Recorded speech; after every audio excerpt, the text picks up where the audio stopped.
आज हम लोग पढ़ने वाले हैं, ठीक है। वो मतलब कुछ अलग ही टॉपिक है। क्लास 10 का एक लेसन है जिसका नाम है जनन। उसके विषय में हम लोग जानना चाहते हैं और उसमें क्या क्या कैसे होता है रिप्रोडक्शन, जनन हमें आवश्यक क्यों है, ठीक है, इसका कार्य क्या है, क्यों है, ठीक है, इसके बारे में हम लोग जानेंगे। तो सबसे पहला जो हमारा चैप्टर होगा वह जनन।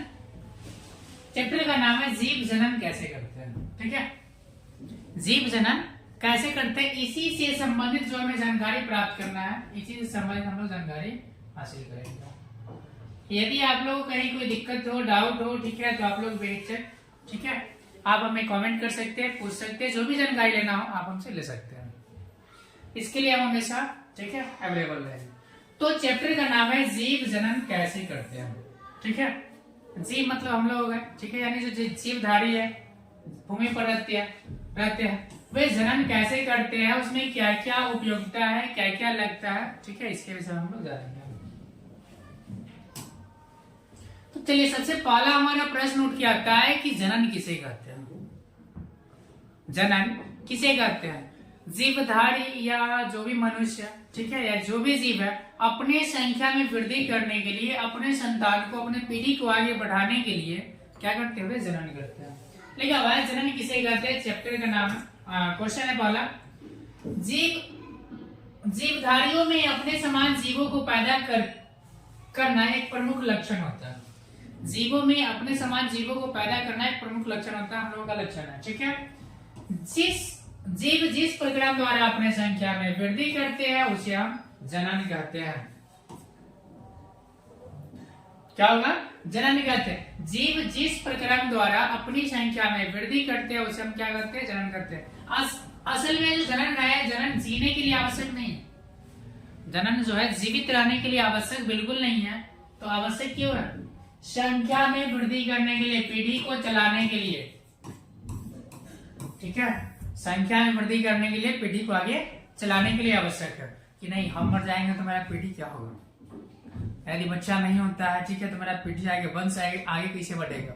यानी वंश आगे बढ़ाने के लिए हमें जनन हमें करना आवश्यक है। आपका पहला क्वेश्चन यहीं पे समाप्त होता है। जनन करने के लिए चाहिए क्या? देखिए, यदि मान लीजिए 2 बच्चे की जगह हम लोग 4 बच्चे, 5 बच्चे को हम लोग जन्म देंगे तो क्या होगा, आइए देखते हैं। नर और नारी दो यहाँ पर, ठीक है। अब देखिए इनकी संतानों की संख्या 1 2 3 4। इन्हीं सब लोगों के कारण, ठीक है, ऐसे ही लोगों के कारण क्या है, देश जो हमारा भारत है, ठीक है, वह आगे हो गया। यानी हम, इंदिरा गांधी ने एक नारा दिया था, ठीक है, एक नारा क्या था, हम दो हमारे दो। यानी हम पति और पत्नी मिल 2 हो जाएंगे, ठीक है, और हमारे 2 मतलब 2 ही बच्चे रहेंगे, ठीक है, लड़की और लड़का कोई मतलब नहीं है, ठीक है, 2। तो यहाँ क्या है, यहाँ जनसंख्या बढ़ रहा है। बढ़ने से क्या होगा, देखिए यही होगा, भारत की आबादी कुछ इस प्रकार से हो जाएगी। यानी भारत क्या हो जाएगा, भारत हो नहीं जाएगा, हो गया। जनसंख्या की दृष्टि से भारत जो है नंबर 1। अगला जब किताब आपका छपेगा, बुक छपेगा, उसमें क्या होगा, नंबर 1 आपको इंगित करेगा। क्षेत्रफल भले एरिया कम हो, ठीक है, लेकिन जनसंख्या क्या हो जाएगा, जनसंख्या क्या हो गया, ज्यादा हो गया। तो जनन करना आवश्यक है, ये नहीं कि हाँ 2 की जगह हम 10 पैदा कर ले, ठीक है, ऐसा आवश्यक नहीं है। आगे हम लोग देखते हैं। देखिए जनन करने के लिए, ठीक है, रिप्रोडक्शन जो होता है, ठीक है, वो मादा में होता है, ठीक है, कहाँ होता है, मादा में होता है। यहाँ देखिए, यहाँ से कल आप लोग को हम बताए थे पिक्चर के माध्यम से क्या कहते हैं, नली होता है। नली जो कार्य करती है वो रक्त से, इस रक्त से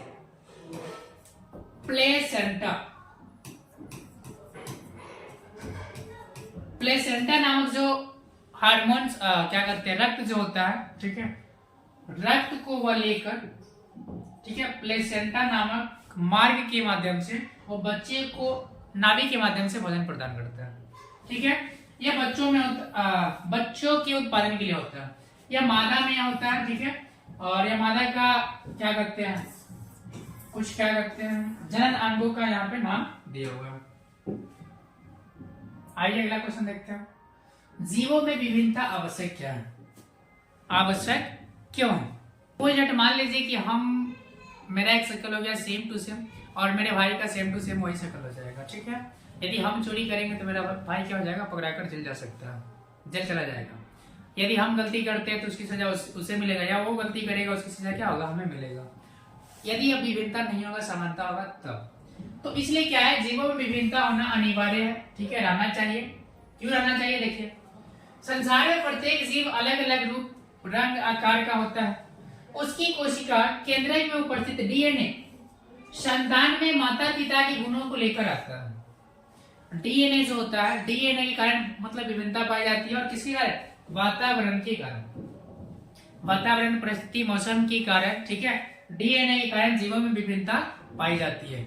विभिन्नता का अर्थ होता है अलग अलग प्रकार के दिखना, रंग, रूप, आकार, ठीक है, सब में अलग अलग दिखना। अगला क्वेश्चन है नेक्स्ट, डीएनए क्या है? डीएनए क्या है? डीएनए को हम लोग कहते हैं डीऑक्सी राइबोन्यूक्लिक एसिड। डीएनए का जो पूरा नाम होता है क्या होता है? डीऑक्सी राइबोन्यूक्लिक एसिड, डीएनए का पूरा नाम है, ठीक है। जीवों में विभिन्नता उत्पन्न करती है। अभी जस्ट यहाँ क्वेश्चन था विभिन्नता, विभिन्नता क्यों होती है, ठीक है, तो डीएनए के कारण होती है, वातावरण के कारण होती है। और डीएनए क्या करती है? माता पिता के गुणों को बच्चों में वो डालती है। तो डीएनए का पूरा नाम क्या है? डीऑक्सीराइबोन्यूक्लिक एसिड, ठीक है।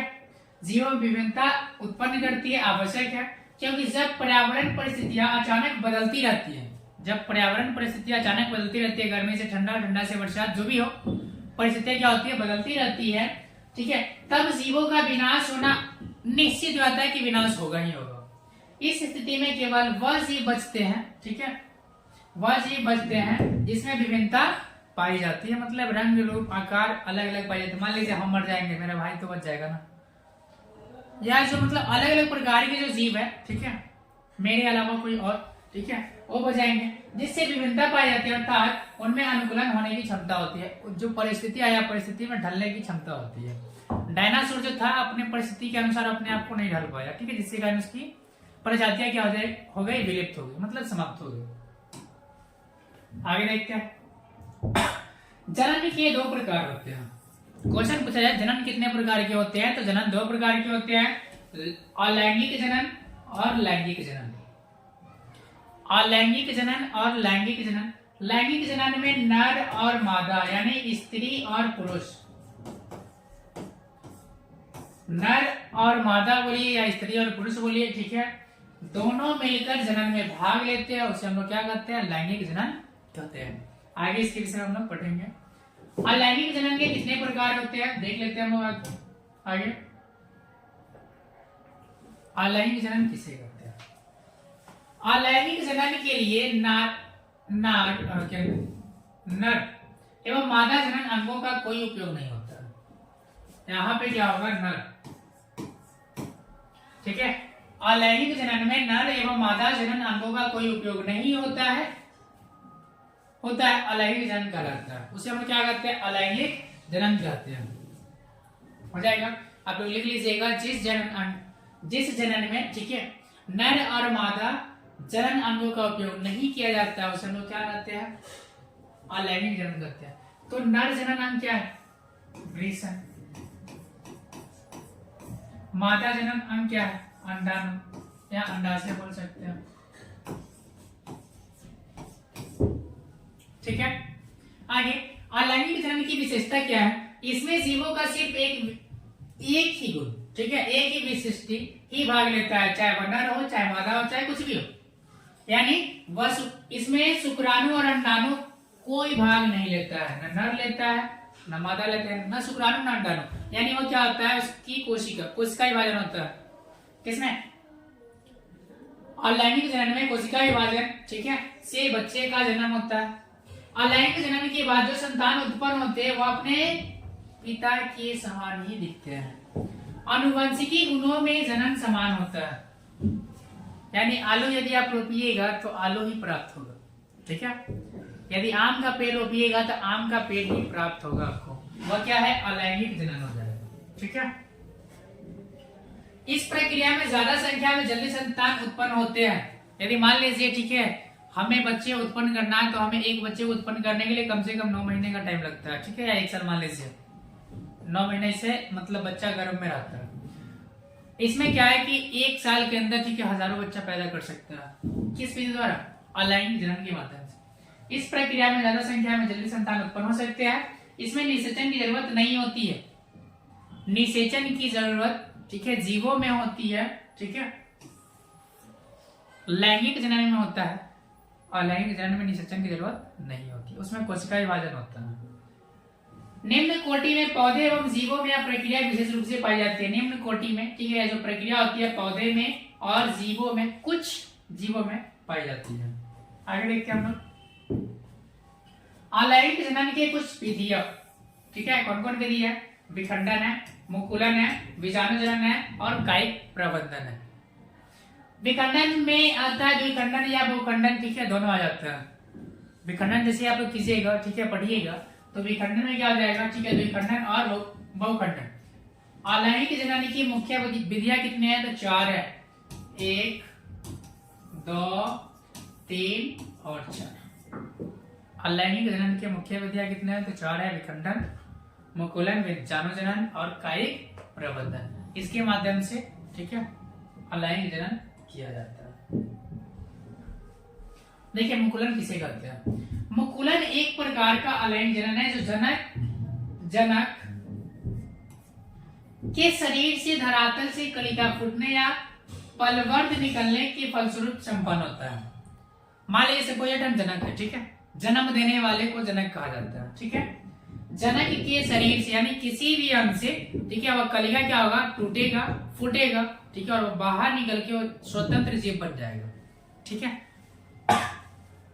देखिए यहाँ पे हाइड्रा है, यहां से मुकुलन हो रहा है, यहाँ थोड़ा बड़ा हुआ, यहाँ थोड़ा और बड़ा हुआ। अब इसे मान लीजिए ना बाप और बेटा, ठीक है, जब बेटा जब सियाना हो जाता है ना, समझने लगता है कि हम बाप बन गए हैं, ठीक है। यानी अब वहां पे क्या होता है, पिता का कोई वैल्यू नहीं करता है, ठीक है, और वह अपने आप को काबिल समझने लगता है। वही बात यहाँ पे भी है, ठीक है। यह हाइड्रा का जो बड़ा पेड़ था, ठीक है, अब यहाँ से क्या हुआ है, छोटा पेड़ यह बाहर निकल गया और ये बाहर निकलकर अपना दुनिया अलग ही बसाना शुरू कर दिया, ठीक है। यह क्या है? आपका मुकुलन हो गया। तब मुकुलन की परिभाषा आप लोग इस प्रकार लिख लीजिएगा, मुकुलन वह प्रक्रिया है जिसमें जनक के शरीर से, ठीक है, कलिका फुटकर बाहर निकलती है और अपने आप को नए संतान के रूप में उपस्थिति प्राप्त करती है, संपन्न हो जाती है, ठीक है। आगे देख लेते हैं इसको। वहां थोड़ा क्लियर नहीं दिख रहा था, यहाँ देखिए एक छोटा सा वो, देखिए इससे क्या हुआ, एक छोटा वाला बना, अब यह फूटा, फूटने के बाद क्या हुआ, देखिए यह फिर से वैसा ही हो गया, सेम टू सेम। यानी पहले साथ में थे हम लोग, ठीक है, जब शादी ब्याह हुआ, ठीक है, तो क्या हो गया, अलग हो गया, अलग होने के बाद अपना दुनिया अलग हो सारेगा, ठीक है। सेम वही प्रक्रिया यहाँ पे भी है, वही पिक्चर है जो हम जस्ट दिखाया है। या पुत्री या हाइड्रा हो गया, या हाइड्रा में पाया जाता है। चलिए इस प्रकार के जनन में, किस प्रकार के, तो अपखंडन। इस प्रकार के जनन में जीव का शरीर किसी कारणवश 2 भागों में खंडित हो जाता है। जोंक को देखे हैं, जब जोंक को देखिएगा ना तो उसका शरीर क्या होता है, उसको काट दीजिए, जिससे कोई फर्क नहीं पड़ता। 2 भागों में, एक भाग इधर, एक भाग इधर, 2 भाग हो गया। ये अपना दुनिया देखने लगेगा फिर से, और ये भी अपना दुनिया यह देखने लगेगा, ठीक है, वही बात है। इस प्रकार के जनन में जीवों का शरीर किसी कारणवश 2 भागों में खंडित हो जाता है, बढ़ जाता है, तथा प्रत्येक खंड अपने खोए हुए भागों की वृद्धि करने लगता है, मतलब अपना दुनिया देखने लगता है और पूर्ण विकसित होकर समान जीवन यापन करने लगता है। अब पहले जैसा अपना जीवन जीने लगता है। जैसे में हाइड्रा हो गया, जस्ट इसमें बताए थे कि खंडित हुआ तो क्या मतलब शोक में मर जाए कि हाँ मेरा पुत्र हमसे अलग हो गया, मर जाते हैं, ऐसा कुछ नहीं होगा, ठीक है। यहाँ भी क्या होगा, यहाँ भी वही बात है, ठीक है। ये भी अपना जिंदगी जिएगा, ये भी जिएगा, हाँ। और पूर्ण जिसमें क्या होता है, हाइड्रा होता है, क्रेमी, जो के बारे में जस्ट बताया, ठीक है, इत्यादि में इसी प्रकार के जनन होते हैं, ठीक है। आगे देखते अब खंडन के बाद क्या है, बीजाणु जनन। बीजाणु जनन जो है, ठीक है, देखिए बीजाणु उत्पन्न होता है मतलब बीज टाइप का, गोला टाइप का बीज होता है, गोली होता है ना।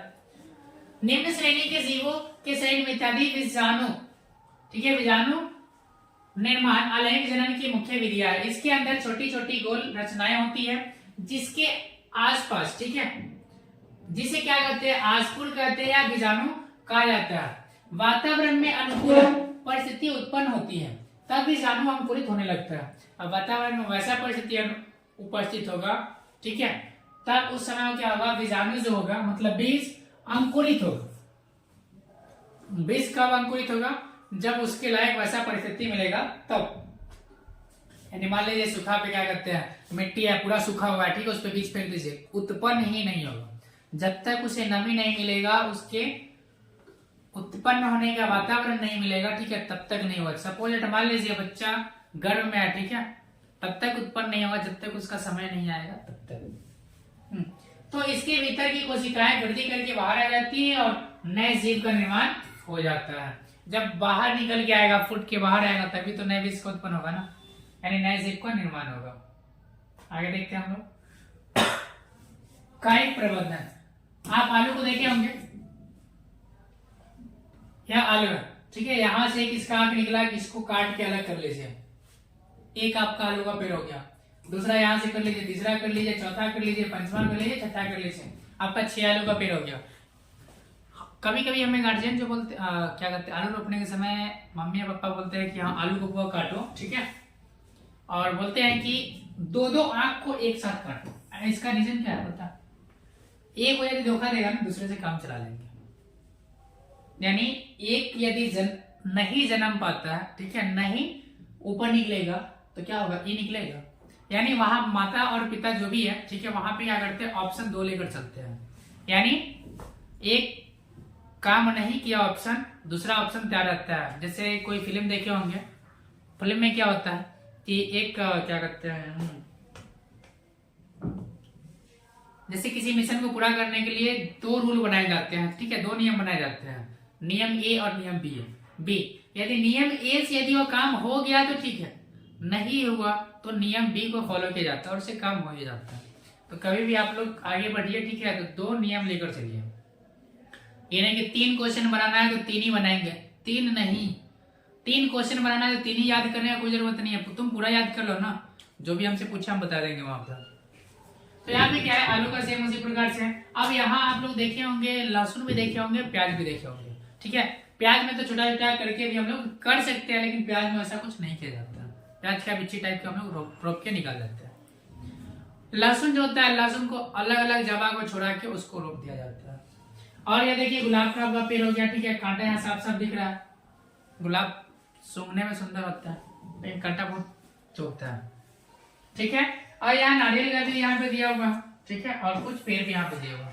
कायिक प्रबंधन एक ऐसा पौधे या एक पौधे के अलैंगिक प्रजनन का एक स्वरूप होता है, जिसमें नया पौधा तना, जड़ और पत्तियों के माध्यम से वह बाहर निकलता है। एक नागफनी भी आप देखे होंगे, ठीक है, नागफनी में भी सेम यही कंडीशन होता है, यानी कायिक प्रबंधन पाया जाता है। आगे हम लोग बढ़ते हैं। अब आ जाते हैं हम लोग पुष्प क्या कहते हैं, पेड़ पौधे के बारे में। अलैंगिक जनन तो पढ़ लिया हम लोग, लैंगिक जनन के विषय में जान लेते हैं। नर जनन तंत्र के सभी संरचनाओं के नाम लिखे। नर यानी मनुष्य, अब मनुष्य नहीं, मनुष्य में तो मादा भी आ जाएगी, ठीक है, आदमी बोलो, औरत नहीं, हाँ आदमी, जिसको शायद इंग्लिश में मैन कहते हैं, पता नहीं, इंग्लिश मेरा कमजोर है, ठीक है। तो नर जनन तंत्र के सभी संरचनाओं के नाम लिखे। तो मैन यानी आदमी। नर जनन तंत्र की निम्नलिखित संरचनाएं निम्नलिखित पाई जाती है। इसमें 2 वृषण होते हैं, 2 क्या होते हैं, वृषण होते हैं, ठीक है। जैसे मान लीजिए यार एक क्या कहते हैं, जननांग है, यहाँ पे 1 गोली और यहाँ पे 1 गोली, ठीक है, 2 गोली पाया जाता है, इसी को हम लोग क्या कहते हैं, वृषण कहते हैं। 2 आदि वृषण होते हैं, 2 शुक्रवाहिनी होते हैं, 2 शुक्राशय एवं 1 मूत्र मार्ग होता है। यहाँ सीसन होगा, ठीक है, सीसन, ठीक है, एक सीसन पाया जाता है। ठीक है। यदि क्वेश्चन आपसे पूछा जाए नर जनन तंत्र के नाम लिखे, तो आप लोग लिख लीजिएगा वृषण, अधिवृषण, दो होता है, एक होता है, लिखने की जरूरत नहीं है। शुक्राणु, शुक्राशय, ठीक है, शुक्राशय में शुक्राणु उत्पन्न होता है, ठीक है, मूत्रमार्ग, ठीक है, और शीर्षण, इतना तो लिख लीजिएगा। लैंगिक जनन, लैंगिक जनन में नर और मादा दोनों भाग लेते हैं, ठीक है, नर और मादा दोनों मिलकर भाग लेते हैं, उसे हम लोग क्या करते हैं, लैंगिक जनन करते हैं। देखिए, जनन की वह विधि जिसमें दो अलग अलग लिंग अर्थात नर और मादा, यहाँ पे नर और मादा भाग लेते हैं, उसे लैंगिक जनन कहते हैं। वैसा जनन जिसमें नर और मादा दोनों मिलकर भाग लेते हैं, उसे हम लोग क्या कहते हैं, लैंगिक जनन कहते हैं। इस विधि में नर और मादा जननांगों के द्वारा अलग अलग प्रकार के युग्मक का निर्माण होता है। नर से बताए थे कि हाँ शुक्राणु का निर्माण होता है, नर से क्या निर्माण होता है, शुक्राणु होता है, मादा से क्या निर्माण होता है, अंडाणु, ठीक है, क्या निर्माण होता है। और लैंगिक जनन किसे कहते हैं, वैसा जनन जिसमें नर और मादा दोनों मिलकर भाग लेते हैं, उसे हम लोग क्या कहते हैं, लैंगिक जनन कहते हैं, ठीक है। तो क्वेश्चन पूछा जाए नर में कौन सा, नर में क्या पाया जाता है, तो लिख दीजिएगा शुक्राणु, मादा में क्या, तो अंडाणु। आगे देखिएगा, ठीक है, यहाँ पे शरीर की सबसे छोटी जो ग्रंथि होती है, ठीक है, जिसका नाम है पीनियल। आप लोग को शायद हम बताए थे पिछले क्लास में, ठीक है, पीनियल सबसे छोटी ग्रंथि और सबसे बड़ी जो ग्रंथि है वह यकृत है या लिवर बोल सकते हैं उसको। प्यूटरी ग्रंथि को हम क्या कहते हैं, मास्टर ग्रंथि कहते हैं, जो मस्तिष्क में पाया जाता है। यह भी आपका मस्तिष्क में ही होता है, ठीक है। पैराथायराइड, थायराइड ग्रंथि के विषय में आप लोग को हम बताए थे कल, ठीक है। अमाशय, पेट में जो अम्ल का निर्माण होता है, ठीक है, अमाशय यानी पेट, स्टोमच में HCl अम्ल का निर्माण होता है, जब भोजन को पचाती है, ठीक है, या कीटाणुओं का भक्षण करती है, अमाशय में ही होता है। ग्रंथि हो गया, ठीक है। अग्नाशय, वृक्क यानी किडनी, किडनी का प्रमुख कार्य होता है उत्सर्जन करना, ठीक है, हानिकारक पदार्थ को बाहर निकालना या उत्सर्जन करना बोल सकते हैं। छोटी आंत, ठीक है, वृषण, ठीक है, और क्या है, अंडाशय, जहां से अंडा बाहर निकलती है, पुरुषों में पाया जाता है। पुरुषों में और स्त्रियों में यह सेम टू सेम है, यहाँ अंतर क्या है, वृषण और अंडाशय का, बाद बाकी किसी का अंतर नहीं है। यहाँ पर क्या है, अंतःस्रावी ग्रंथि है, जो अंदर स्रावित होती है ग्रंथि। मनुष्य में जनन किस प्रकार होती है, क्वेश्चन है, मनुष्य में जनन किस प्रकार होती है। पुरुष तो जन्म देगा नहीं, तो औरत देगी, तो इसके विषय में क्या है, औरतों के विषय बातों पर विशेष चर्चा किया गया, ठीक है, पुरुषों पे बहुत कम चर्चा है, यानी लेडीज फर्स्ट है यहाँ पे।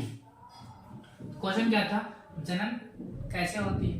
देखिए, मनुष्य एक लिंगी प्राणी है, मनुष्य जो है एक लिंगी प्राणी है, यानी एक ही लिंग पाया जाता है, ठीक है, अर्थात नर जननांग तथा मादा जननांग अलग अलग व्यक्तियों में होता है, ठीक है, एक में नर तो दूसरे में मादा, अलग अलग व्यक्तियों में पाए जाते हैं। इन्हीं जनन अंगों के आधार पर व्यक्ति स्त्री या पुरुष कहलाता है। जिसमें वृषण पाया जाता है वह पुरुष कहलाता है, जिसमें अंडाशय ओवरी पाया जाता है वह स्त्री कहलाता है, ठीक है। समांतर 12 से 13 वर्ष की उम्र में जनन अंग परिपक्व हो जाते हैं, यह दोनों के लिए, स्त्री और पुरुष दोनों के लिए, ठीक है। जनन अंग क्या हो जाते हैं, परिपक्व हो जाते हैं, मुंह से दाढ़ी आना यह सब शुरू हो जाता है 12 से 13 वर्ष की उम्र में, यह हार्मोन के कारण होता है जल्दी, ठीक है, जिसे किशोरावस्था कहते हैं। वैसी अवस्था जिसमें जनन अंग परिपक्व हो जाते हैं, उसे हम क्या कहते हैं, किशोरावस्था कहते हैं। इस अवस्था में बालक तथा बालिकाओं के शरीर में परिवर्तन आता है, चाहे वह लड़का हो चाहे वह लड़की हो, ठीक है, दोनों के शरीर में क्या होता है, कुछ परिवर्तन होता है, मोजदारी आना, ठीक है, बाल आना, ठीक है, स्तन पे उभार आना, ठीक है, इस टाइप का। जैसे चेहरे पर फुंसी आना, चेहरे पे क्या होता है, दाना दाना आ जाता है, ठीक है, कंटेन जिसको बोलते हैं। आवाज का भारी हो जाना, आवाज पहले प्यारा रहता है, मीठा रहता है, वो भारी हो जाता है। विपरीत लिंग वाले व्यक्ति के प्रति आकर्षित, यानी हम लड़का है तो लड़की को देख के क्या होंगे, आकर्षित हो जाएंगे, ठीक है, अपना काम धंधा भूल जाएंगे, उसी के पीछे पड़ जाएंगे। हाँ, विपरीत लिंग यानी लड़की के लिए नहीं, दोनों के लिए। किशोरावस्था में होने वाली परिवर्तन प्रवृत्ति योगनाथ आरंभ हो जाती है, जो शरीर के अंदर स्रावी ग्रंथियों द्वारा नियंत्रित होती है। किशोरावस्था में प्रवर्तित होने वाले हार्मोन, जिसको हम लोग कहते हैं ऋतुस्राव, ठीक है, यह भी क्या हो जाता है उसमें एक्टिव हो जाता है, चालू हो जाता है, ठीक है। ये क्या है, जनन करने के लिए क्वेश्चन है, मनुष्य में जनन किस प्रकार होती है। क्या होगा, मनुष्य एक लिंगी प्राणी है, ठीक है, नर और मादा लिंग अलग अलग व्यक्तियों के शरीर में पाया जाता है, ठीक है। आप लोग लिख लीजिएगा, जो 12 से 13 वर्ष की उम्र में क्या हो जाती है, वह एक्टिव हो जाती है, ठीक है। उसके बाद वो क्या कर सकता है, जन्म कर सकता है। इसकी पहचान हम लोग कैसे करेंगे, पहचान नीचे था। आगे हमें पढ़ना है नर जनन अंग। नर यानी आदमियों में पाए जाने वाले जनन अंग कौन कौन से हैं, तो वृषण हो गया, ठीक है, देववृषण हो गया, शुक्रवाहिका हो गया, शुक्राशय हो गया, पूर्व अस्थिग्रंथि हो गया और शीशन हो गया, ठीक है। ऐसा क्या है, मनुष्य में नर में पाए जाने वाले जनन अंग है। इसके विषय में आप लोग बाद में देख लीजिएगा, ठीक है, क्या है नहीं है। अब देखिए मादा जनन अंग, मादा में पाए जाने वाले, औरतों में पाए जाने वाले जनन अंग कौन कौन से है, ठीक है। अंडाशय है, ठीक है, जो 12 वर्ष की अवस्था में अंडाणु उत्पन्न करने लगता है, ठीक है। फैलोपियन नलिका यानी ट्यूब बोल सकते हैं उसको, ठीक है, योनि बोल सकते हैं। चलिए, ये क्या है, मादा में पाए जाने वाले जनन अंग है। अंडो उत्सर्जन किसे कहते हैं, आप लोग के लिए क्वेश्चन यहाँ पे 3-4 इसमें से बनेगा, ठीक है। आप लोग ध्यान से देखिएगा, ठीक है, और समझने का कोशिश कीजिएगा। यदि समझ में नहीं आए तो आप हमें बताइएगा। यहाँ लिखा आएगा अंडाशय, ठीक है। अंडाशय से अंडाणु का बाहर निकलना अंडो उत्सर्जन कहलाता है। उत्सर्जन, ठीक है, या उत्सर्ग बोल सकते हैं, हाँ, उत्सर्जन कहलाता है। क्वेश्चन यदि आपसे पूछा जाए, ठीक है, अंडो उत्सर्जन किसे कहते हैं, यानी अंडाशय से अंडाणु का बाहर निकलना अंडो उत्सर्जन कहलाता है। क्वेश्चन यहाँ पे समाप्त। दूसरा है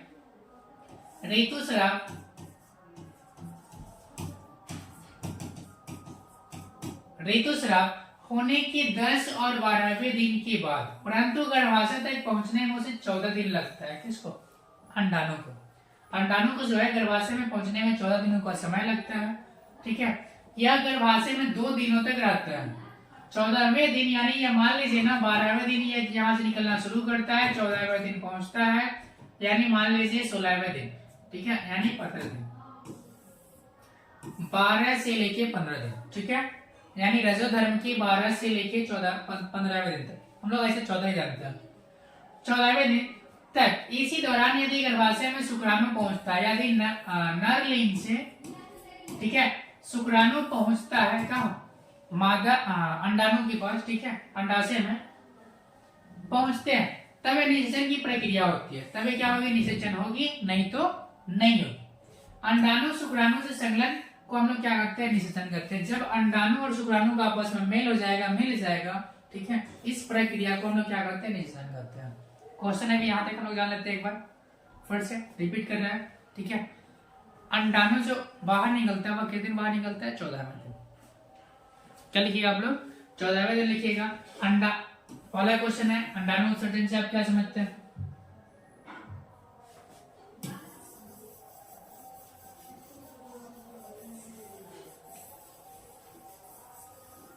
हाँ, तो पहले यहां से आप लोग क्वेश्चन क्या लिखिएगा, अंडाणु उत्सर्जन से आप क्या समझते हैं, ठीक है, पहला। दूसरा क्वेश्चन क्या लिखिएगा, कितने दिन अंडाणु बाहर निकलता है, ठीक है, यह हो जाएगा।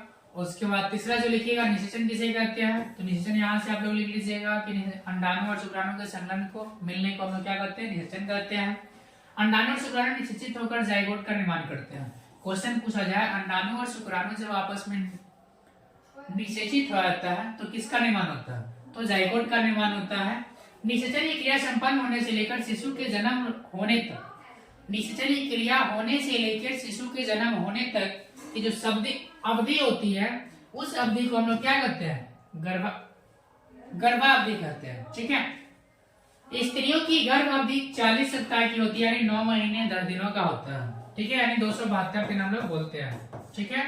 जबकि विकसित गर्भ में शिशु बाहर आता है, ठीक है, जब विकसित हो जाता है बच्चा, जब वो गर्भ से बाहर निकलता है, उसे प्रासर्व कहते हैं, या एक दूसरी भाषा में क्या करते हैं, कुछ करते हैं, याद नहीं है हमें, ठीक है। तो प्रसरवेकर, तो यहाँ से क्या होगा, आप लोगों का क्वेश्चन बहुत सारा बन जाएगा, ठीक है। और एक ही क्वेश्चन को जब आप लोग बनाइएगा या समझिएगा, समझने की कोशिश कीजिएगा, तो आपका बहुत सारा क्वेश्चन बनते जाएगा और आपका आंसर कहीं बनाने में कोई दिक्कत नहीं होगा। यानी आपका क्या है, सिंपली सा यहाँ पे आंसर है, जब गर्भाशय में 14वें दिन जब अंडा यहाँ पे उपस्थित होती है, ठीक है, जब नर से शुक्राणु जब तक मेल नहीं खाएगा, मिलेगा नहीं, ठीक है, तब तक क्या होगा, यह बच्चे के रूप में जन्म नहीं होगा, मतलब बच्चे के रूप में नहीं जाएगा।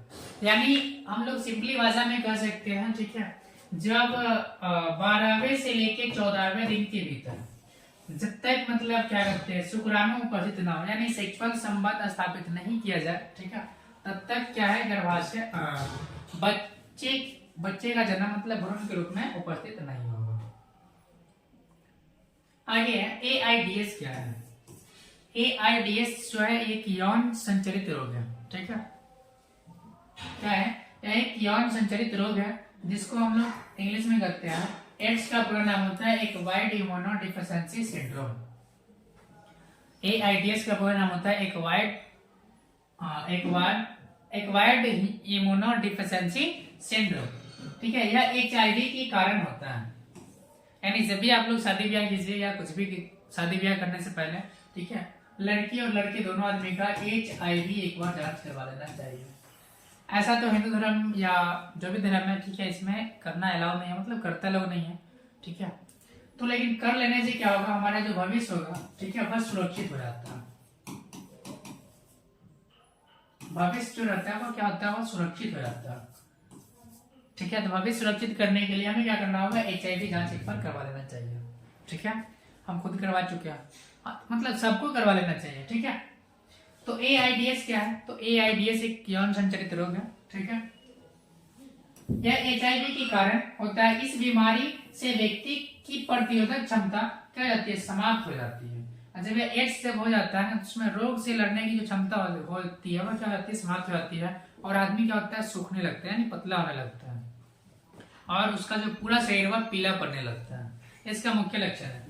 और तरह तरह की रोग संक्रमित होने लगता है, तरह तरह की बीमारियां क्या होती है, उत्पन्न होने लगती है, आने लगती है, क्योंकि उसके पास जो रोग प्रतिरोधक जो क्षमता था वह समाप्त हो गया, रोग से लड़ने की क्षमता उसके पास बिल्कुल नहीं है।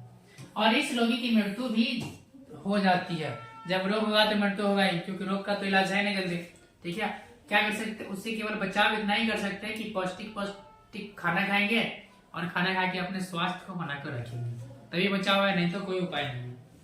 तो इसलिए रोग प्रतिरोधक क्षमता को बचाने के लिए, ठीक है, एआईडीएस जो बीमारी है किससे होती है, एचआईवी से होती है, इसे हमें क्या करना होगा, रोकना होगा। और यह जो बीमारी होता है, मतलब अनैतिक संबंध स्थापित करने से, एक के साथ नहीं, अनेकों के साथ, बहुत सारे के साथ, यह सब करने से होता है।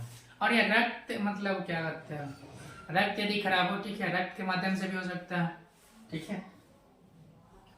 आगे पौधों में परागकण से आप क्या समझते हैं, क्या है परागण से आप क्या समझते हैं, परागण कितने प्रकार के होते हैं।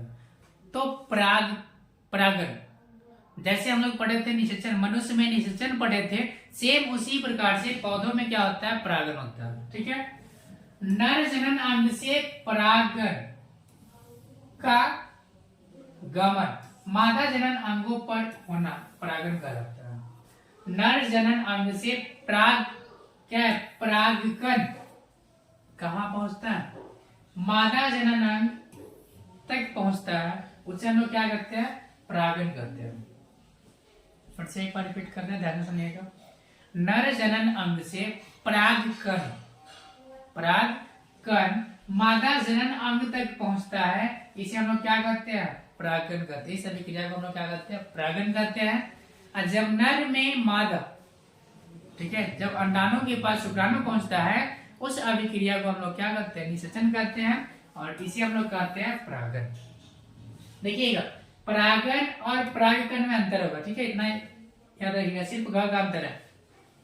परागकण नर में पाया जाएगा, नर पुष्प में, ठीक है, और यह जो टोटल जो क्रिया होगी, ठीक है, तब यह होगा परागण।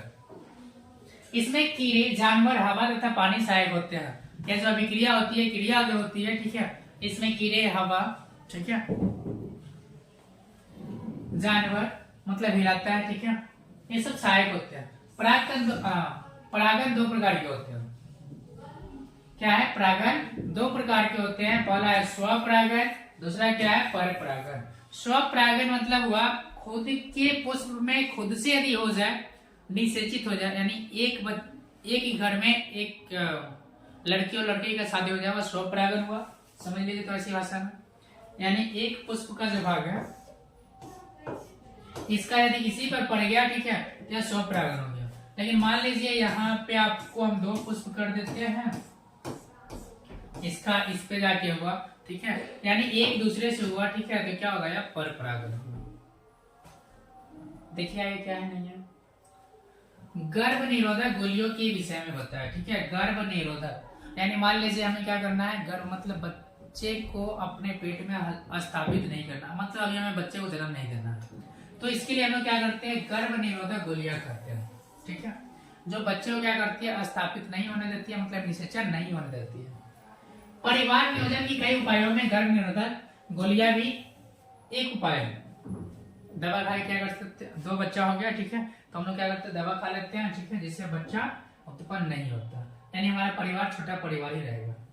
इसमें कृत्रिम प्रोजेस्टेरोन तथा एस्ट्रोजन डाला जाता है, या ESH या LH के स्राव पर प्रतिबंध लगा देता है, जिसके कारण अंडो उत्सर्जन की क्रिया नहीं होती, मतलब अंडा जो 14वें दिन जो बाहर निकलने वाली थी वह नहीं होती है। किसके कारण?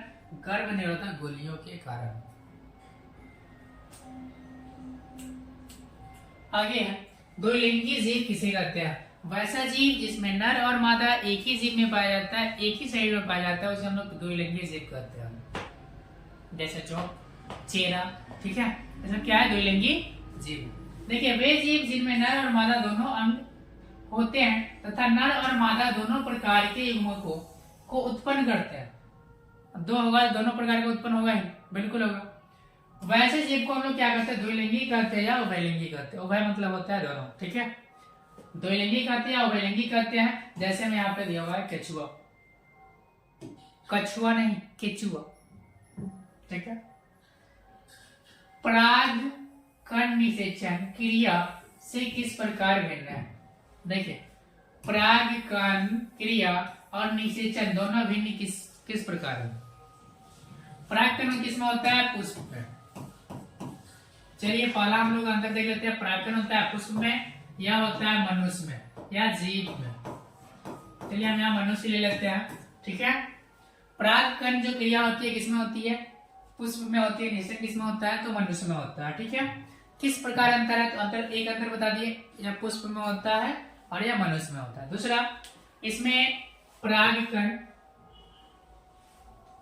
वर्तिकाग्र ये सब भाग लेता है, और इसमें नर और मादा दोनों भाग लेते हैं। देखिए आगे देखते हैं। परागकणों के परागकोश से निकलकर उसी पुष्प या दूसरे पुष्प या उसी जाति के पुष्प के वर्तिकाग्र तक पहुंचने की क्रिया को क्या कहते हैं? परागकण कहते हैं। कहां पहुंचेगा? वर्तिकाग्र के पास। कौन पहुंचेगा? तो परागकण, यानी एक ही पुष्प के या दो पुष्प के, ठीक है, क्या है? परागकण कहां पहुंचेगा? वर्तिकाग्र तक। इस प्रक्रिया को हम लोग क्या कहते हैं?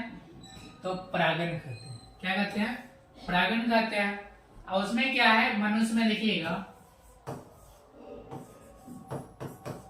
शुक्राणु जो पहुंचेगा कहां पहुंचेगा? अंडाणु के पास,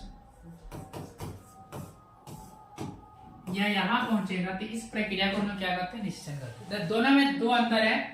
क्या है? परागकण वर्तिकाग्र तक पहुंचेगी, ठीक है, तब वो क्या कहलाएगी? वह परागन कहलाएगी। जब शुक्राणु कहाँ पहुंचेगा? अंडाणु के समीप, ठीक है, तो वह प्रक्रिया निषेचन कहलाएगी, ठीक है। निषेचन के अंतर्गत परागकणों के वर्तिकाग्र तक पहुंचने के बाद निषेचन की क्रिया होती है, ठीक है। यह हो गया आपका क्या? परागकण। नर युग्मक और मादा युग्मक के संलग्न को निषेचन करते हैं। नर और मादा यानी मनुष्य में क्या? नर और मादा, यानी नर और मादा के मिलने को हम लोग क्या करते हैं? निषेचन करते हैं। दोनों में अंतर आप लोग को समझ में आ गया होगा। ठीक है, आगे हम लोग अगला टॉपिक पे जाते हैं। लैंगिक जनन रोगों के विषय में बताएं, यानी लिंग से होने वाले जनन, यानी कहते हैं सेक्सुअली ट्रांसमिटेड डिजीज। ठीक है, क्या लैंगिक जनन संचालित रोग क्या है, जिसको कहते हैं एसटीडी।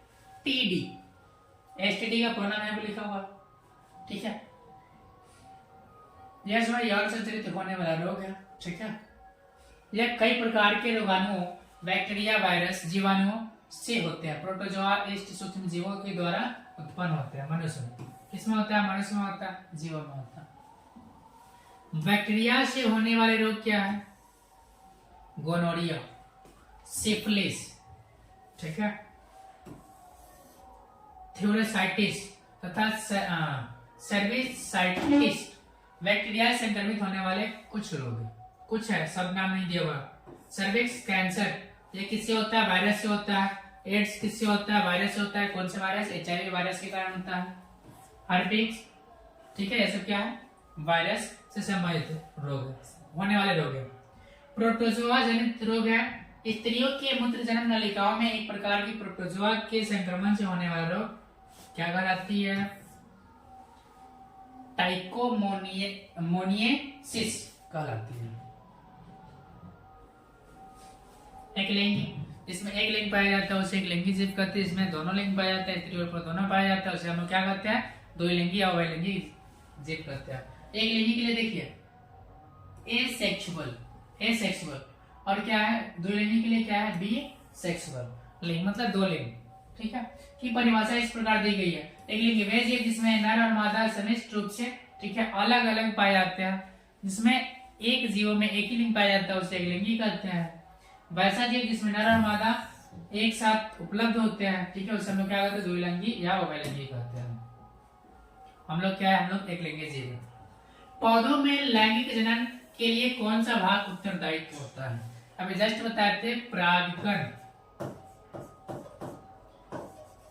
परागकण कहाँ पहुंचती है? तो बढ़ती काग्र तक, बढ़ती काग्र।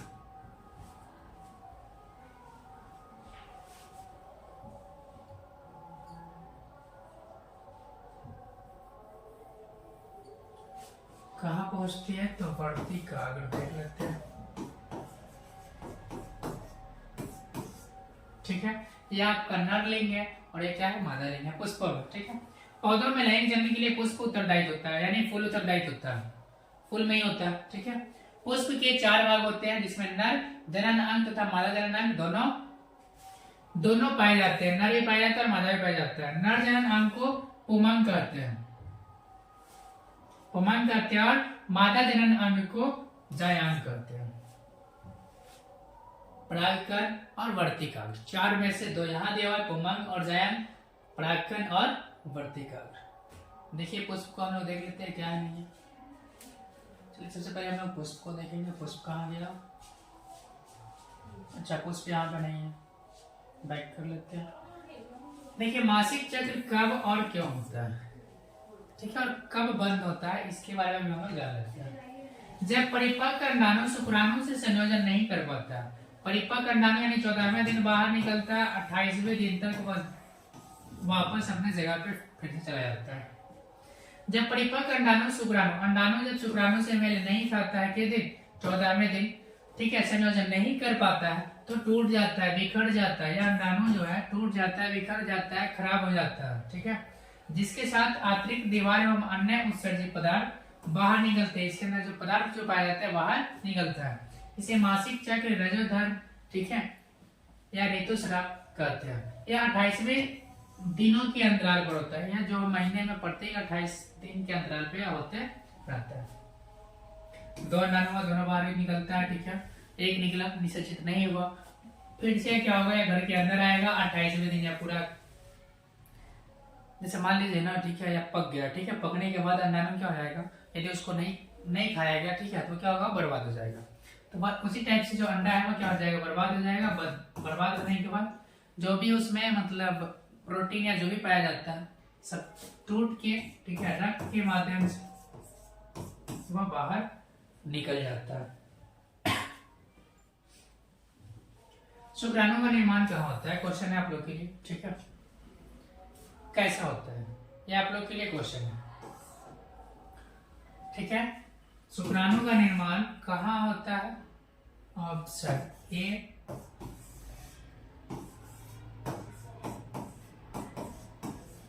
अंडाणु में, ऑप्शन बी, गलती हो गया, ऑप्शन ए अंडाशय में,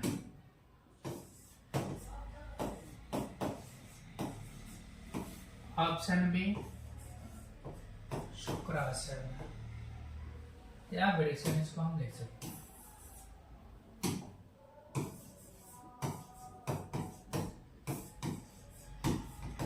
ठीक है, आप लोग के लिए क्वेश्चन है, आप लोग कमेंट में इसका आंसर कर दीजिएगा। क्या होगा नहीं होगा देखते हैं। एक प्ररूपी पुष्प की सहायक एवं आवश्यक अंगों में क्या भिन्नता है? एक प्ररूपी पुष्प में 4 प्रकार के पुष्प पत्र पाए जाते हैं, बाह्य दलपुंज, दलपुंज, पुमंग और जायंत, ठीक है। पुमंग और जायंत जो है, ठीक है, वह क्या है आपका जनन अंगतंत्र है, जनन करने वाला अंगतंत्र है। या बाह्य दलपुंज यानी बाहरी जो परत होती है, ठीक है, जिसको हम लोग क्या कहते हैं, जैसे मान लीजिए ना गुलाब का बाहर का जो पत्ता जो होता है, ठीक है, उसे हम लोग क्या कहेंगे बाह्य दलपुंज। दलपुंज होता है जो अंदर पाया जाता है। आगे यहाँ देखिए वर्तिकाल यहीं पे पहुंचती है, ठीक है, वर्तिका और अंडाशय ये क्या है, स्त्री केसर का भाग है, यानी स्त्री केसर का भाग है। पराग कोश पुतंतु पुंकेसर यानी किसका यह भाग है, तो नर जनन भाग है। दलपुंज ये जो बाहर का जो है यही कहलाता है आपका, ठीक है, बाह्य दलपुंज। या देखिए बाह्य दलपुंज यहाँ पे या पत्ती हो गया, या अंदर का आपका हो जाएगा। दलपुंज जो है वो क्या होगा, अंदर का होगा। या अंडा यानी पुष्पासन जो भाग होता है, पुष्प का जो आसन भाग, पुष्प का जो आसन भाग जिसपे वह बैठा हुआ है, आसन लगा हुआ है, ठीक है, वह खाने वाला होता है। यदि क्वेश्चन आपसे पूछा जाए, ठीक है, पुष्प का कौन सा भाग खाया जाता है, तो पुष्पासन जो भाग होता है, ठीक है, वह खाया जाता है। परागकोश पुंकेसर ये किसका भाग है, ठीक है, परागकण का भाग है, यानी नर भाग है। और एक वर्तिका, ठीक है, अंडाशय किसका भाग है, स्त्रीकेसर भाग है। देखिए इस पिक्चर में थोड़ा और अच्छे से डिफाइन किया हुआ है। देखिए वर्तिका पुंकेसर, ठीक है, बीजांड, देखिए बीजांड यहाँ पर है, ये है बीजांड। बाह्य दलपुंज, ठीक है, पुष्पीय अक्ष, पुष्पासन यही भाग हम लोग क्या करते हैं, खाते हैं, ठीक है। या पुंकेसर यहाँ पे देखिए, पुंकेसर क्या है, यही भाग है ना पुंकेसर का। अब इसमें से फटेगा यानी बीज निकलेगा, यही सब क्या है, बीज बाहर निकलेगा। परागकोश में बीज पाया जाता है। यह लघु बीजाणुधानी, ठीक है, बीजाणुधानी मतलब बीजाणु को रखने वाला, बहुत बड़ा रखने वाला एरिया है। इस पिक्चर में भी वही चीज दिखाया गया है, ठीक है, आप लोग को साफ साफ। तो आप लोग जब भी आप लोग को बनाने का मौका मिले, ठीक है, पुष्प का अनुदैर्घ्य काट का चित्र, ठीक है, इस प्रकार से बना लीजिएगा या उस प्रकार से बना लीजिएगा, बात एक ही होगा। द्विखंडन और बहुखंडन में अंतर स्पष्ट करें। द्विखंडन और बहुखंडन में अंतर स्पष्ट करें। द्विखंडन वह विधि है जिसमें दो समान संतति का निर्माण होता है, मतलब दो बच्चे का निर्माण होता है, इसमें बहुत सारे बच्चे का निर्माण होता है। जब बहुत सारे बच्चों का निर्माण होगा तो यानी उसका क्या होगा, माता का जो ओवरी जो होगा, ठीक है, वो फट जाएगा यानी समाप्त हो जाएगा, ठीक है। या हमेशा अनुकूल वातावरण में होता है या हमेशा प्रतिकूल वातावरण में होता है। इसमें जनक जीव को कोई नुकसान नहीं होता है, ठीक है, कोई नष्ट नहीं होता है, दोनों जिंदा रहता है। इसमें जब ज्यादा बच्चे को जब जन्म आप दीजिएगा तो क्या होगी, माता का शरीर, ठीक है, जनक का शरीर क्या होता है, नुकसान हो जाता है और उसका फट जाता है, दिल्ली क्या होती है, नष्ट हो जाती है। तो वही लिखिएगा, द्विखंडन और बहुखंडन में निम्नलिखित अंतर है। निम्नलिखित अंतर करके दो यहाँ पे बॉक्स बना लीजिएगा, पहले बॉक्स में द्विखंडन, दूसरे बॉक्स में बहुखंडन लिख लीजिएगा ऐसे, ठीक है। शुक्राणु और अंडाणु में अंतर स्पष्ट करें, ठीक है। शुक्राणु जनन जो होता है, ठीक है, वह किसमें होता है, मनुष्य में होता है, जीवों में होता है। और अंडाणु जनन भी जीवों में ही होता है, यानी अंडाणु से उत्पन्न होने वाले जीव को अंडाणु जनन कहते हैं, शुक्राणु से उत्पन्न होने वाले जीव को शुक्राणु जनन कहते हैं। देखिए शुक्राणु में जो होता है ध्रुवीय कार्य नहीं होता है, ठीक है, शुक्राणु जो होता है कहीं भी उत्पन्न हो सकता है। अंडाणु जो है या ध्रुवीय कार्य होता है, यानी अंडाणु एक ध्रुव की ध्रुव ही बनती है। इसमें अपेक्षाकृत कम समय लगता है, किसमें? शुक्राणु में। यानी शुक्राणु में अपेक्षाकृत कम समय लगता है, बहुत कम लगता है। और अंडाणु में अंडा पहले निकलेगा और गर्म होगा तब वो निषेचित होगा, ठीक है। इसमें क्या होता है? जनन। जनन में बहुत ज्यादा समय लगता है। शुक्राणु जनन में शुक्राणु का निर्माण होता है, अंडाणु जनन में अंडाणु का निर्माण होता है। दोनों अंतर आपका स्पष्ट हो गया। आप लोग इसको क्या कीजिएगा? लिख लीजिएगा, ठीक है। तो आज का जो चैप्टर होगा, ठीक है, आज का जो क्वेश्चन था यहीं पे आप लोग का समाप्त हो रहा है। और यदि आप लोग को इस चैप्टर से संबंधित कोई भी, ठीक है, प्रश्न हो या जानकारी हो, ठीक है, जिससे आप डिटेल में जानना चाहते हैं, ठीक है, तो आप हमें कमेंट कर सकते हैं। हम इसका आंसर आपको कमेंट के माध्यम से या व्हाट्सएप के माध्यम से या टेलीग्राम के माध्यम से, किसी माध्यम से आपको हम वहाँ पे उत्तर दे देंगे। यदि आपको चैप्टर अच्छा लगा हो, ठीक है, पढ़ाई अच्छा लगा हो, ठीक है, आपको सहायता मिली हो, तो आप इसे ज़्यादा से ज़्यादा शेयर करें ताकि चैनल का जो व्यू हो, ठीक है, रीच हो, वो बढ़ जाए। तो धन्यवाद, आज के लिए इतना ही, फिर मिलते हैं। और हमारा जो लाइव क्लास जो सेशन होता है, ठीक है, शाम 6 बजे से चलता है और आप लोग ज्वाइन भी कर सकते हैं।